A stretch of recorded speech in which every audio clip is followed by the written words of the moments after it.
চিনছো ওদের? আরে চিনবো না, আবার একসাথে একটা সুন্দর জার্নি করছে, খাওয়া খেয়েছি। রিয়া শোনো, পরিচয় করাই দিই। এই যে হচ্ছে আমার সবচেয়ে ক্লোজ ব্রাদার, ওরা রাফি, রবিন, আকাশ, নিলয়। ওদের ছাড়া আসরটা জমতেছিল না। এই একই কথাটা একটু আগে আমাদেরকেও বলছো। কিন্তু সেই আসর না, এটা যে গানের আসর, ক্যাম্পাসে কিন্তু ভাই জমাইতো, আমরা শীর্ষ।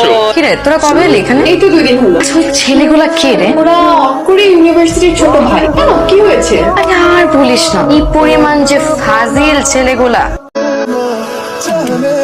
কি হয়েছে তোমার? খুব বেশি খারাপ লাগছে? কিছু খাবা? পানি এনে দিব? তুমি আসলে দেখো ডাব ম্যানেজ করতে পারো। ডাব খাবা? আমি নিয়ে এসেছি।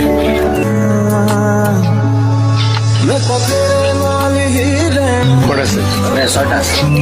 কথা বাড়াও না, ধরো। দাওটা নিতে দিয়ে দিচ্ছি। দিয়ে দেন। আরে দিয়া যাবো, দাও দেখি। तुझसे कहना जी वो नज़्म नज़्म सा